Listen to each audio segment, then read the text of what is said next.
presidential campaign's been shaken up, obviously, by the war in Ukraine. Yes, in many ways it has been. Among other things, it has made immigration an even more central issue. Over 17,000 Ukrainian refugees have already arrived in France, and the government is getting ready to welcome up to 100,000. We're joined on the set by Charlotte Oberti, who is a journalist with the website Infomigrants. It's focusing on the migrant crisis in Europe. Hello, Charlotte. Hi. The arrival of this new influx of refugee has forced some of the presidential contenders to rethink their approach to this issue. Indeed. While the candidates on the left have been pretty consistent in calling for France to host refugees from all countries, Ukraine or elsewhere, it's more the right-wing candidates who have had to adapt their policies recently. For example, we have Marine Le Pen, the far-right candidate from the National Rally. She has always taken a very strong anti-immigration line, and yet on February 25th, she stated, of course, we should greet Ukrainians. So this empathy is quite unusual for her. For example, she hadn't shown any for the Afghans who had to flee from their country last summer when the Taliban took over. And here is what she had to say about this on French TV a few days ago. Il n'y a pas de guerre en Afghanistan, c'est terminé. C'est terminé. Il n'y a plus de guerre en Afghanistan. Il y a les talibans. Oui, bien sûr, mais il n'y a pas de guerre. So, according to Marine Le Pen, it is, quote, natural that European countries would host war refugees if and only if they come from another European country.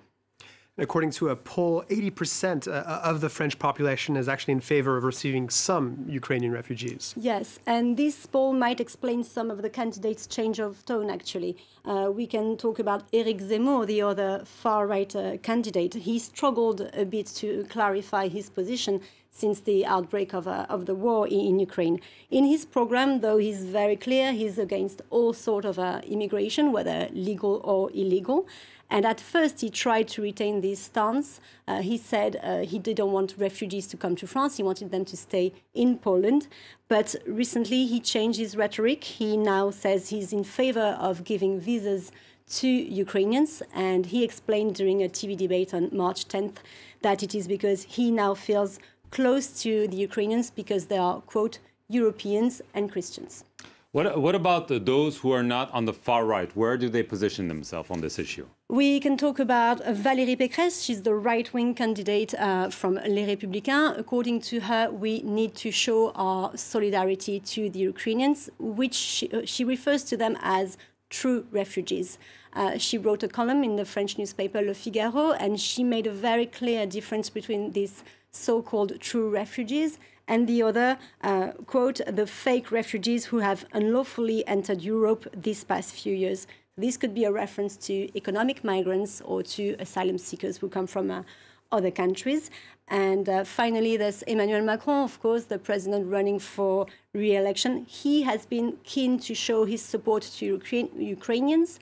Last week, he even greeted in person some families who had just arrived to France. And here is what he said afterwards. Nous nous sommes mis en situation de pouvoir accueillir au moins 100 000 Ukrainiennes et Ukrainiens, mais nous prendrons, comme je l'ai dit, notre part et nous protégerons celles et ceux qui arrivent sur notre sol. France will take its share. That's what Emmanuel Macron repeated those past few days. And he added that the French government is doing the same thing for Ukrainians as they did for the Afghans since last summer in terms of offering shelter, access to health and support, although this is not entirely true. Contrary to the Ukrainians, the Afghans, for example, were not granted the right to work as soon as they arrived in France, and there were no additional sheltering options put in place for them. In fact, today, there are still migrants, Afghans, that are sleeping in the streets of Paris. That's true. Thank you very much, Charlotte. You can find all the reporting from the Infomigrant journalist on the website infomigrants.net. Thank you very much. Thank you.